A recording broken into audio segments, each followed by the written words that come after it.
we are live. We are live. Well, praise the Lord, everybody, and welcome to my business Facebook.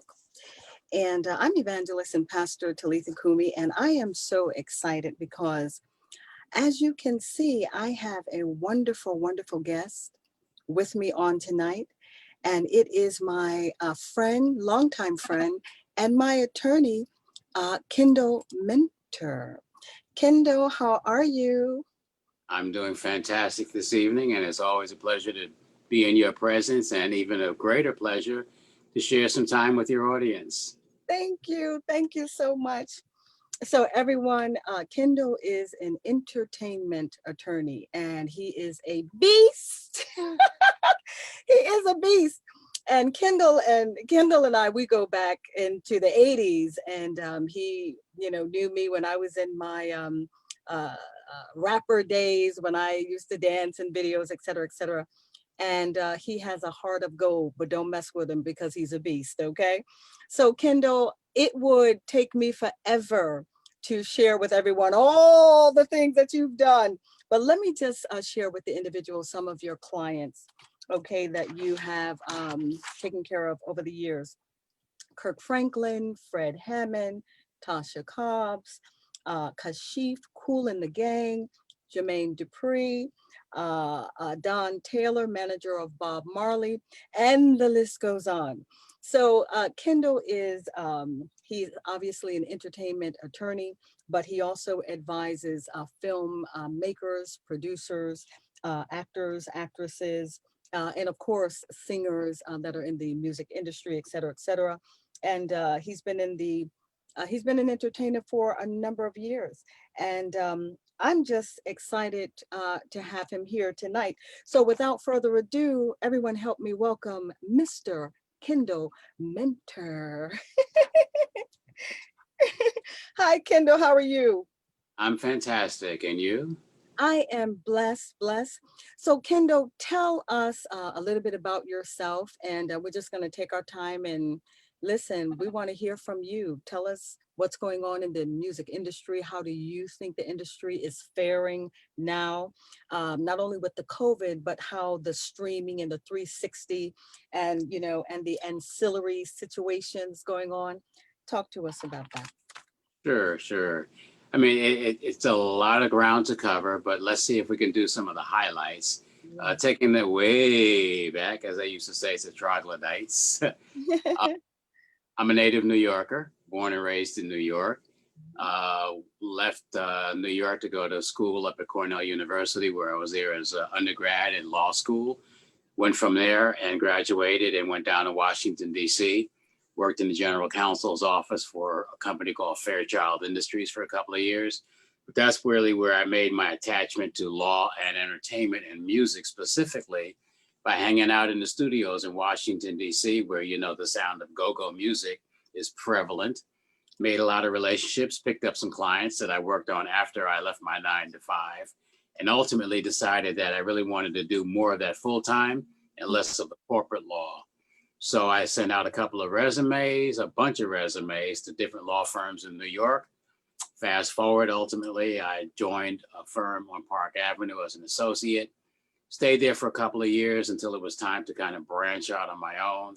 So I used and relied on some of my mentors at the time, David Dinkins, who was mayor, Basil Patterson, and Clayton Jones, and quite a few others. And I took up residence in one of the offices on 57th Street with my longtime entertainment law buddy and guru, Louise West, and then embarked on my own practice back in 1980 and haven't looked back since then. And about 25 years ago, I relocated. I left New York City. Long time. It's like, ooh, wow. Folks were saying, how could you ever think about leaving New York? I remember that. I was like, don't go. Yeah. It was difficult. That. It was difficult because, when you're in New York, you think it's the epicenter of the world. That's true. So I leave the epicenter of the world to go out into the wilderness. But I knew there were other pastures that, needed some tending and that could also bring out a nice harvest. And that's why I looked at Atlanta. Didn't want to go to West Coast. Atlanta was the epicenter of evolving Black culture musically during the early 1980s and 90s. And that's when you had L.A. Reid and Babyface and Usher and Tony Braxton and TLC and just, you know, Goody Mob and Outkast, and the list just goes on and on and on. So I moved down into the middle of that. And my practice thrived, being a hustling New Yorker, moving at twice the speed of most folks in Atlanta at the time. And I just built my practice here in Atlanta, which was a continuation of what I had built up as a foundation for many, many years in New York City before I moved. So fast forward to present day, 25 years later, after becoming a Southerner and a Yankee in the South, my clients really run the gamut from folks in the music industry, film, television, live theater, folks that are doing global deals, intellectual property licensing, but I focus specifically in the entertainment space. So was there someone that what made you want to be an attorney? Was there someone that you knew when you were smaller that kind of made you feel like you wanted to do that? What was it about the entertainment? There wasn't anyone in particular. I knew I wasn't an entertainer because I just didn't have that skill set and those kinds of chops. Yeah, I played in the band and I played trumpet and all that kind of stuff when I was in junior high school and elementary school, but it wasn't with enough sophistication or enough true, pure talent to say, hey, I want to be an entertainer for a career. But I loved the entertainment environment. I loved music and what it creates and what it does for people and how it's a part of people's lives. Plus, I knew I didn't really want to work for anybody for forever life. I wanted to be independent. I wanted to be in a profession where I could touch a lot of different lives and people creatively, be part of their professional journey and package and team. And law was the way to do it. Okay. Be a banker. I didn't want to be, you know, a corporate mogul, all those kinds of things. I wanted to do law because of all of the opportunities that law and lawyers with that skill set have been able to accomplish throughout the world. Okay. And Kendall, you have a book. Everyone, he has a book that he has written called Understanding and Negotiating 360 Ancillary Rights Deals. Let's talk a little bit about your book, and let's tell everyone where they can get your book, by the way, Kendall, please. Sure. So for most folks, anybody who is in the entertainment, specifically the music business these days, you've heard of a 360 deal, if not signed a 360 deal if you're an artist. Let's talk about that because some people don't know what a 360 means. Sure. I know I didn't. So for the unanointed, a 360 ancillary rights or passive rights deal is really a portion of a record deal. And what it basically has done over the past 10 to 15 years is it gave record companies an opportunity to make up for some of the lost revenue that they were experiencing from the decline in CD sales due to technological evolutions, which went from CDs to digital downloads, digital downloads to streaming. And with each machination of that evolution, the companies were making less because there was less money flowing back into their kitties and their coffers. So they figured out, how do we bridge some of this gap, cut some of this financial loss?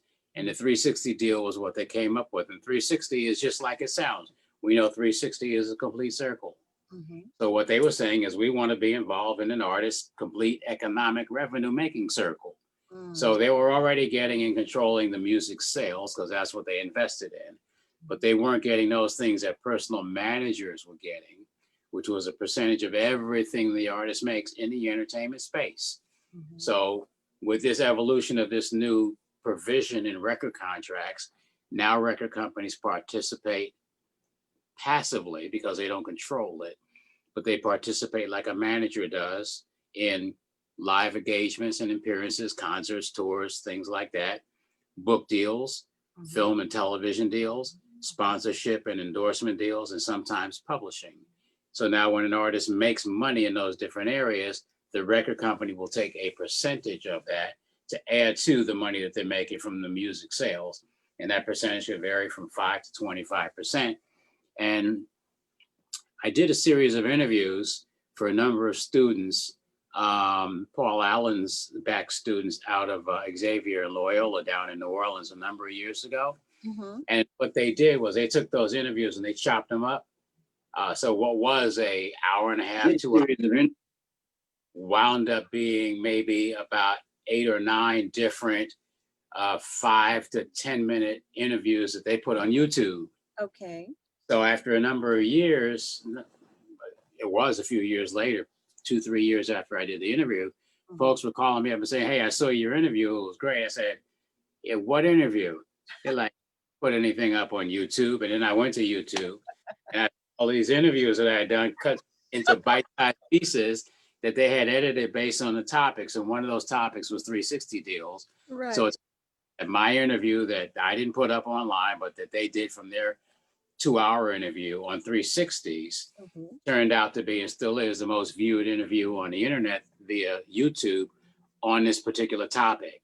And there weren't any books or anything else. So I decided, let me also do a book that will then be available to everybody that dissects what a 360 deal is, talks about its evolution, talks about why, talks about what it looks like, shows some examples of the clauses, and then as importantly, provides some suggestions for how to negotiate those clauses to balance it out so it's more user-friendly and less financially invasive to the artist. And then I self-published a book. So it's available, obviously, like everything else in the world, on Amazon. But if folks want to have an autographed copy, they can go to our website, which is askmusiclawyer.com. Go to the store and you can pick up the book directly. We fulfill that order through our office. I'll autograph it personally and then we ship it out. That's how the book came to be. Well, I have my copy, as you can see. And let me tell you, Kendall, the things that I learned, you didn't hold back anything. Okay. This is 1,000. Okay. This is on 1,000. And I'm so grateful, you know, Kendall, because the problem that I think with some people is, you know, we've gotten so politically correct that nobody wants to say what the real deal is. Say what the deal is. You know, I've always been, you know me, Kendall, I've always been a bit of a strong and opinionated, et cetera, et cetera. I mean, I love you to life, but tell the truth. Tell the people the truth. Listen, everybody, you need to get your hands on this, okay? Because he's telling the truth. Everything that you want to know about what's going on, you know, especially those of you that are trying to break into the business, stop trying to break into the business ignorant, okay? Even the Bible tells you my people are destroyed for lack of knowledge. Come on, everybody, come on. Especially those of you that are in the gospel, you all have to know this. You all have to know this stuff. Get educated. When somebody takes time to write a book, get and put all the information in it that you need, get your copy. Okay, I keep telling you all, I'm coming with the blessings. All you have to do is show up. He wrote a book. All you have to do is get it. All right. So Kendall, let's talk a little bit about the music industry has changed drastically. Now I know Steve Jobs, he did a wonderful, you know, thing with the digital, you know, and the streaming, et cetera, how all that played out. But to me, it just seems like it really did something to the music industry that kind of backfired. Talk to us about that a little bit. I think you know what I'm talking about. Sure. So I'm sure everybody knows or should know that Steve Jobs was the founder of Apple, the creator and the brains behind it before it passed. And Apple Music is still the leading online digital download retailer for music globally, seconded by Amazon. And then after that, a bunch of other smaller online retailers. But basically, it changed the evolution of how music is consumed and acquired by the public.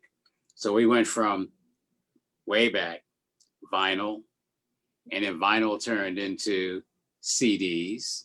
CDs then evolved into digital downloads, and now digital downloads have been surpassed by streaming as the predominant form of consumption of music globally.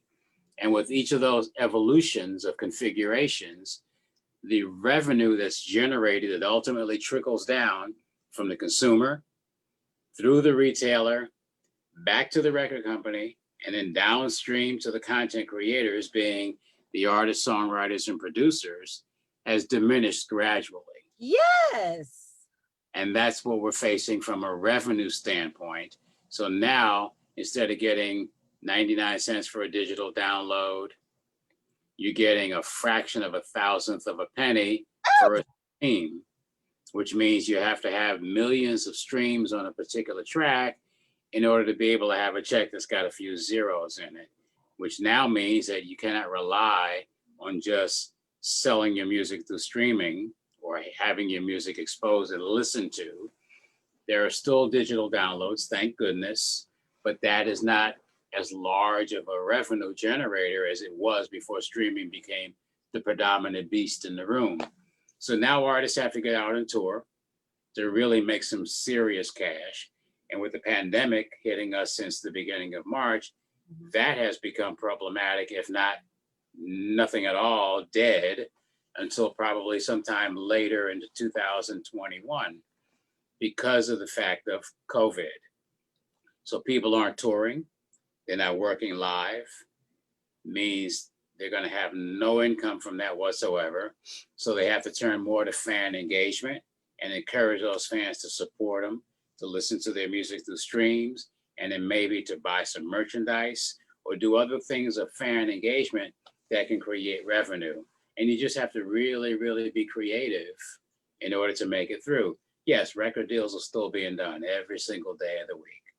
Publishing deals are still being done every single day of the week. But now, because the field is so competitive, record companies are not doing the old traditional arts development of, hey, you know, you had a great bio, you got a great photo, and this one track sounds good, maybe we'll sign you. Now, because of the online platforms for streaming being so prevalent, record companies will have their A&R staff look at what's going on with streaming. How are folks in being engaged with their fans through social media? Who has millions of views on YouTube? Really? Tens of thousands of followers and fans and friends on IG, on TikTok, on Twitter. And when you take all of these social media platforms and you look at the numbers, the companies say, hey, this is somebody who has a fan base. Wow. And the music is good. So we don't have to do that artist development stick anymore.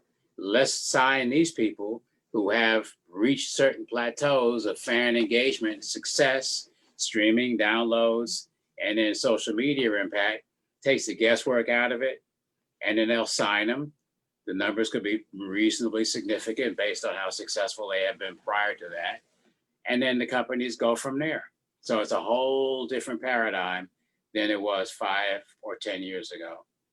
Wow, you know, that's very interesting, Kendall, because I do with Talitha Kumi Productions, I do what Motown used to do. I coach and train actors, singers, dancers, models, and gospel rappers to dominate the entertainment industry God's way, because it makes sense what you just said. Because in everything that you just said, there is no talent development. There's no gift and talent development there. Uh, uh, Record labels are basically just looking at numbers. This is why you hear about things like this rapper trashed the hotel and they're being sued for this. This rapper beat up his girlfriend, etc., etc. Or all these, you know, or this rapper was flashing millions of dollars and now he's shot and killed the next week, because they have no one guiding them. They have no one coaching them to let them know, okay, if you run into a situation like this, this is what you do. This is how you conduct yourself. And this is what Motown had. Berry Gordy, as you mentioned in our interview, everybody make sure you tune in this Thursday, because Kendall is joining me on WLIB radio this Thursday at 10:30. So if you're anywhere in the USA, go to WLIB.com and you'll hear his interview this Thursday. So this is what we spoke about also, Kendall.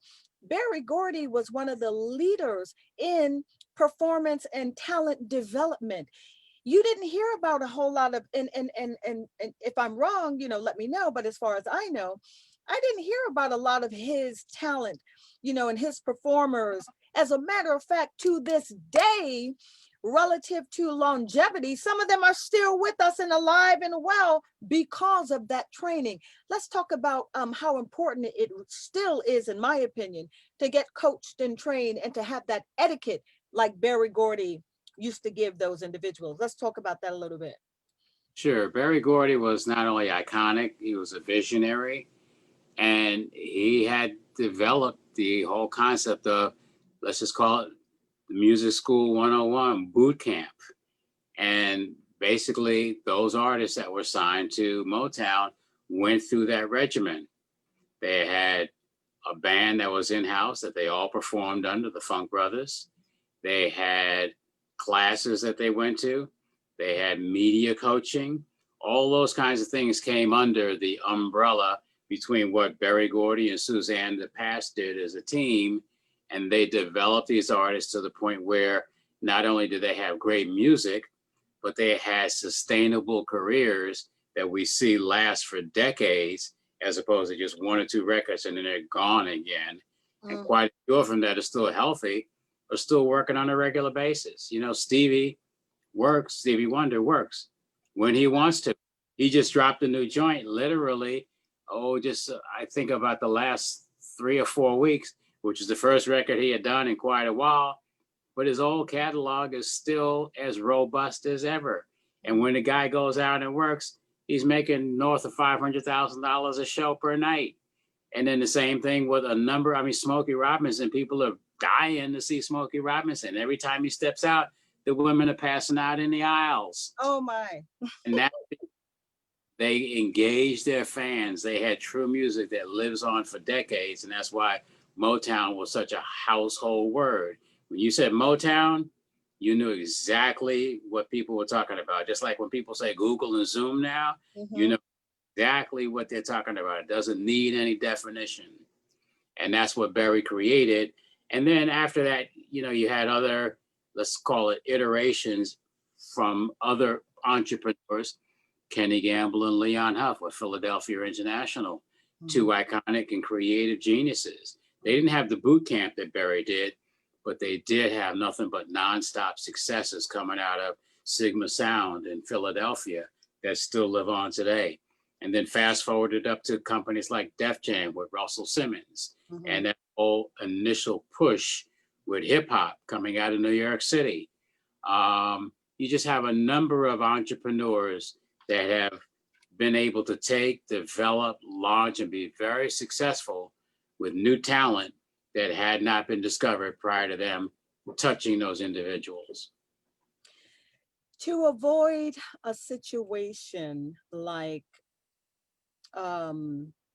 James Brown, what do you tell these individuals that are coming up now? How do you avoid, and why in 2020 are we still hearing about individuals that are going into the music industry and they've been somewhat successful, but they are retiring broke? What's going on there?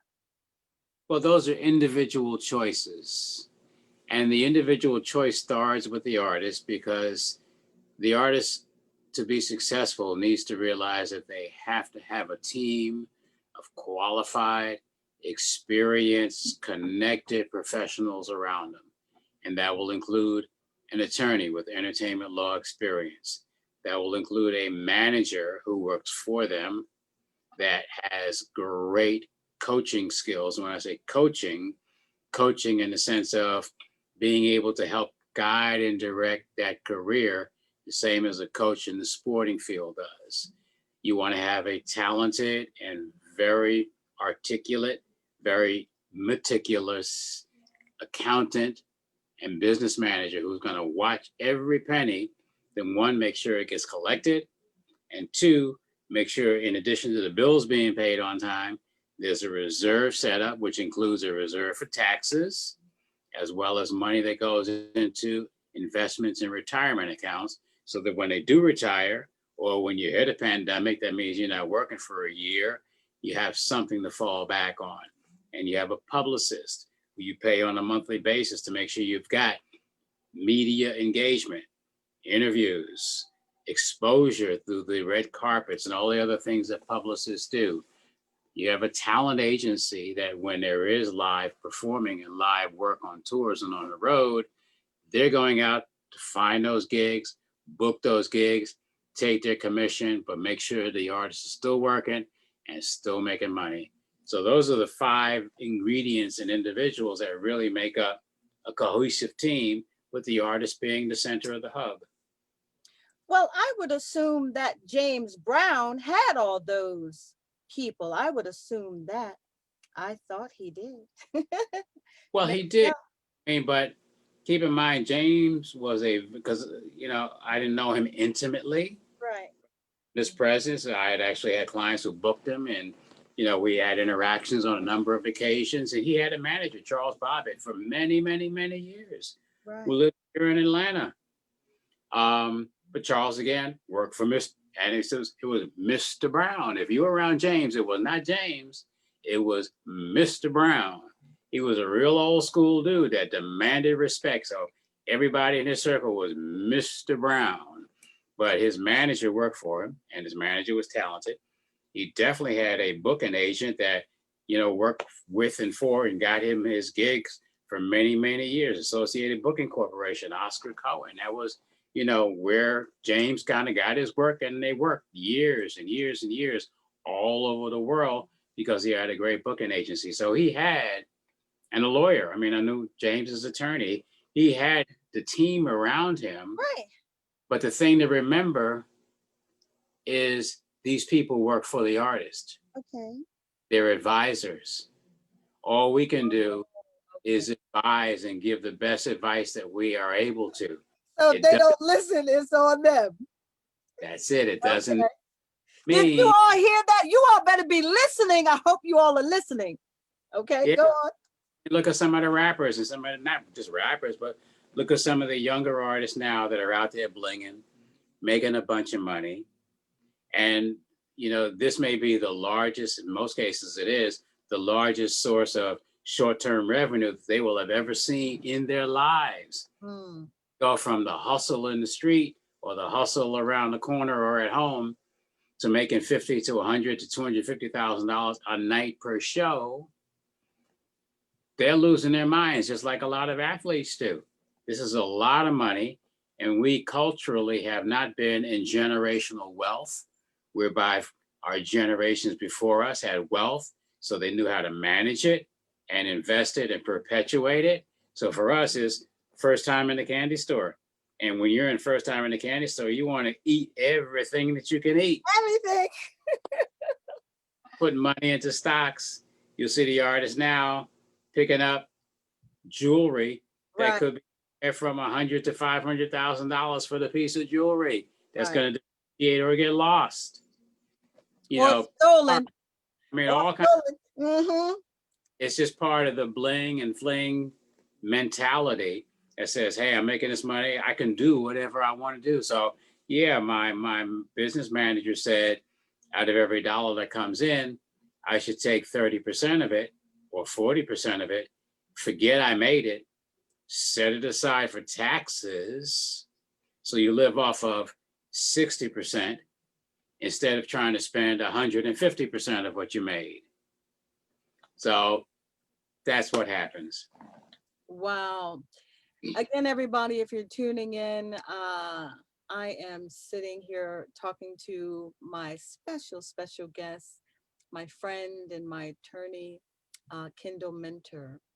So Kendall, we spoke about you spoke about the fact that individuals should have a team.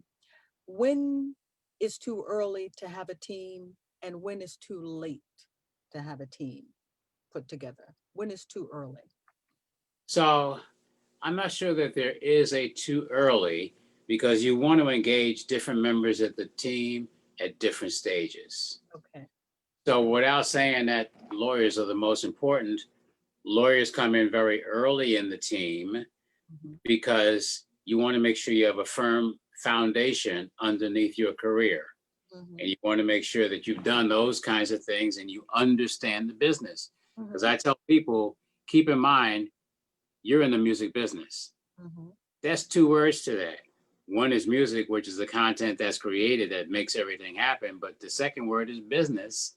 And if you don't take care of your business is not going to take care of you.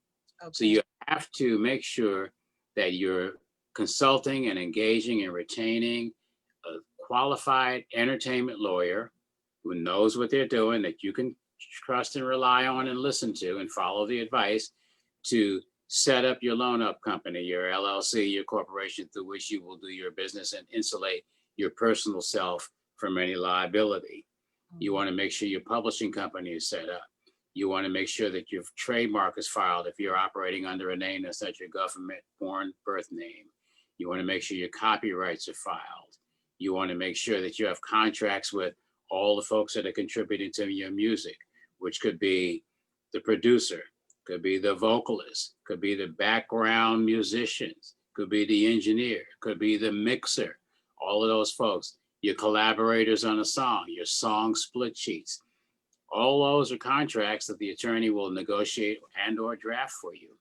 You want to make sure too that you've joined those organizations that will collect your revenue if you're an independent artist. ASCAP, BMI, or CSAC if you're a writer and you're an independent publishing company. Sound Exchange if you're an artist and or an independent label, so that you can make sure that the revenues from streaming your music pass back through to you and go into your bank account. Mhm. So an attorney with experience is there to help you create that foundation. Then the manager will take that career at whatever stage you decide to engage the manager and help you push it forward, just like a football game, continually down the field, down the field, down the field, to make sure you're making the right moves, engaging the right folks, throwing that right pass at the right time to move that career from startup to success. And then you've got obviously the CPA business manager that we discussed. You've got the publicist that we've discussed.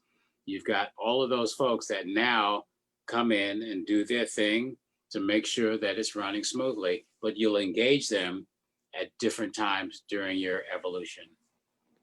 So, Kendall, I know that you have dealt through the years with some powerhouses.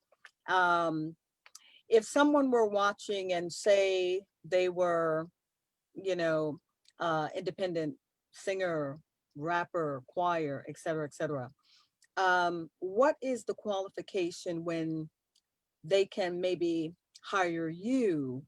What's your qualification for the clients that you work with and for? Mhm. Well, the first thing I want to know is this particular client serious about their career, Okay, or just a hobby, or just a passing part-time fancy?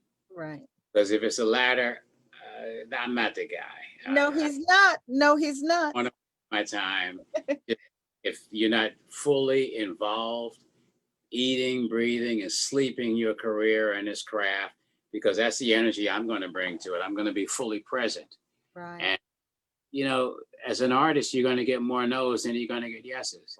You're going to have more successes, more failures than you will successes. Mhm. It's just part of the road and part of the journey, the same as the journey in life. Mhm. So you just have to be able to arm yourself with the knowledge that will help you become successful and then execute on a plan, not just kind of waking up one day and figure I'm going to do this and try that. If this doesn't work, and really just be unfocused and undirected. So when I see that kind of passion and drive and focus in a client, and it doesn't have to be an artist, it could be an entrepreneur who's setting up a label, it could be a songwriter who's writing songs. I represent quite a few managers who manage producers or artists. I represent concert promoters. I represent independent label owners, investors, actors, producers, directors. So they all have one thing in common when they're successful. They're focused and they're driven and they're passionate about what they do. And when I see that kind of combination, that's somebody I want to invest my time in. Yeah, I'm getting paid, but I also, since time is an entity that we can't replace, I want to make sure that I'm spending my time and energy wisely to make sure that there's a potential outcome for success. Okay. And Kendall, one of the things that I have noticed now, coming out of the entertainment industry, obviously, you know, I'm used to, okay, like when I worked for Diana Ross, she hired me to do that job. When I worked with Buster Poindexter, he hired me to do that job. So obviously, coming out of the entertainment industry, I'm used to paying or being paid. Let's talk a little bit about, because now as an evangelist and a pastor, I was going to like different churches a while back, and now I'm pastoring, but then I was going to different churches. And I was noticing that when the so-called pastor, you know, found out I was a songwriter and wanted me to write songs, they basically wanted me to write them for free. And coming out of the entertainment industry, I was like, well, wait a minute, that's not how I did things back then. I normally, you know, we would negotiate. I would have a contract. You know, let's talk a little bit about, because a lot of my audience also is gospel rappers, singers. And I'm seeing that they're running into the same thing. As a matter of fact, some of them don't know. And listen, you all, we're going to be doing a seminar, so I'm not going to give y'all all the tea tonight, okay? We're going to come back and we're going to do a seminar, because y'all not going to get all this tea, all right, tonight. But let's talk a little bit about that, Kendall, because in my mind, I'm like, wait a minute, are these folks, you know, trying to get over on these folks that don't know no better, or is it me and something I'm missing? Let's talk about that. So if they're in a church and the pastor wants you to write a song, and you're doing all these songs just because you go to this church, and they're taking the publishing, they're taking the rights. Let's talk a little bit about that. Is it right, or what's going on with that? So, I mean, it's a good question, because unfortunately, like life, I guess, there is no one answer. Mhm. Lawyer's answer. I mean, I have represented a lot of ministries for the music aspect of the ministry. I did it with Pastor now departed Bishop Eddie Long at New Birth, when I worked with the music ministry at New Birth. I did it with Dr. Dollar and Pastor Taffy Dollar with Arrow Records. I'm a member at Greater Travelers Rest with Pastor E. Dewey Smith, and working with him, and work with a number of other ministries related to churches, and they all do it differently. Okay. Some have bona fide labels where they operated just like a label, like Arrow Records and the Dollars did. Okay. Others just basically have musical ministries within the church, which is the usual formula. And then you'll figure out, one, whether the members of the choir or the folks contributing to the music that's heard on Sundays and the CDs are coming out are on salary, and therefore their salary includes their musical gifts and output, or they're receiving a portion of the revenues that are made from the commercial sale of their products. Okay. So that's something that they have to address on a ministry by ministry basis, and usually do. All of the ones that I've been involved in are mindful of that, and therefore there are contracts. It's not just an assumption that, hey, you're here, so let's just take your output and we'll figure it out and don't worry about it. But they look at it from the business aspect and try to merge and blend it and make it coexist with the music and the ministry aspect, which obviously is sharing your gifts for the greater benefit of the membership of the church. And therefore, those gifts are help supporting the church's mission, which is, at the end of the day, the real purpose for it is spreading the word, as opposed to being just a proprietary, profitable business that everybody pockets the money. because there are some people that I ran into, they don't know anything about the business. And basically they are just putting out music under their church. And, you know, so I said, well, I don't quite agree with that, because the Bible says your gifts will make room for you. So nobody should be, it should always be a win-win Mm. situation. I Yeah. want to be a blessing to you, but I also have a mortgage to pay. I want to be a Mm. blessing to you, but I also have to keep a roof over my head, Yeah. et cetera, et cetera. So I'm glad that you touched on that. So Kendall, is there anything else you want to share with us? And like I said, he's not going to be a stranger. Amen. We're gonna come back with a seminar, okay? And y'all gonna have to be a blessing. Y'all know what I'm saying. Is there anything else you want to share with us before we leave, Kendall? And I want you to know that it has been an absolute pleasure having known you all these years. I told you on the onset, and I'll tell you all also, every time I hear Kendall's voice, it's like a motivator. It's like, I gotta go, I gotta go, I gotta go. Amen. And it's always been like that. Is there anything else you want to share with us before we leave, Kendall? I guess just in summary, I would just share with your audience my recommendation that if music and entertainment is something that you have a passion and a desire to call it a livelihood and a career, treat it like one. You have to eat it, breathe it, sleep it, envelop yourself completely in it. You got to be in that world and not on the outside looking in. And you've got to develop relationships. The world, the universe operates on functioning relationships. That obviously starts with God and then moves down to family. But then in the business world, your success will also be a direct result of the quality of your relationships.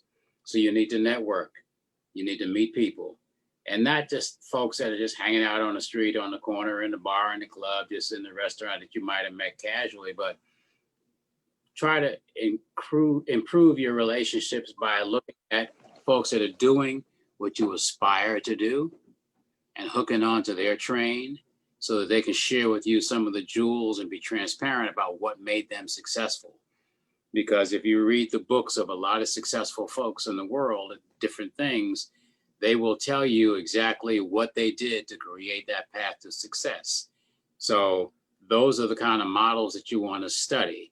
How do I not be identical to, but how do I take some of the tools and the mechanisms that they use to create a career of success, customize it for yourself, and then go into business. But when you're in there, very little time to sleep, very little time to second guess. You just got to keep moving forward. You're going to bump your head. You're going to make some mistakes. You got to get up, get back on the bike, get back on the treadmill, and keep on running. So, Kendall, in other words, individuals can't be, um, they can't be lazy. They can't be, or let me ask you this: can they be successful by being lazy, procrastinators, not wanting to invest in themselves? Will they go far with those attributes? If you kind of amplify and take those to the max, you can be successfully broke. Okay. Okay, I just want to be clear, Kendall, because I'm telling you, some people think that, this stuff is going to just happen, like overnight. They don't want to buy the book, they think some people think everything's going to come to them. I'm still investing in myself. And this was one of my investments, getting this book and getting myself educated. So everybody listen. It's a new day. I keep telling y'all, it's a new day. Get up, do what you have to do, invest in yourself. No procrastination, no laziness. Amen. Handle your business. All right. Well, Kendall, it was my pleasure as always. Mine. And don't be a stranger. Please don't be a stranger. And I will definitely look forward to the next time that we get together. both on here and also on WLIB. So make sure that you like everything because you are on all of my social media. Make sure you like all of my social media pages so you're in the loop of what I'm doing also. And thank you so much for joining us tonight, Kendall. And the name of his law firm now is Kendall Mentor Associates. Yes, I'm actually I'm also a partner. Minter and Associates is the firm that I founded and set up many years ago. A Right. couple of years ago, I kind of expanded that by joining as a partner with a large Atlanta-based firm that has about 190 lawyers called Taylor English Duma. So if you're looking for me, you can either just Google me and my information will come up, Kendall Minter, or you can go to CAMLAW, KAMLAW, at AOL.com, or my firm's email address is kminter at taylorenglish.com. And lastly, my portal is askmusiclawyer.com, where you can also find the book and lots of other information. All right. Did you all get all of that? Go back and watch the replay if you didn't. All right. Thank you so much, Kendall. And you have a wonderful week. And please stay safe out there. And you know that I'm praying for you and your family. All right. Thank you. I will leave you in some of the immortal words of someone you hold near and dear, Miss Diana Ross, who said, "Reach out and touch somebody's hand." Wow. All right, everybody. That was Mr. Kendall Mentor. God bless you, Kendall. Good night. You too, my dear. Take care, sister.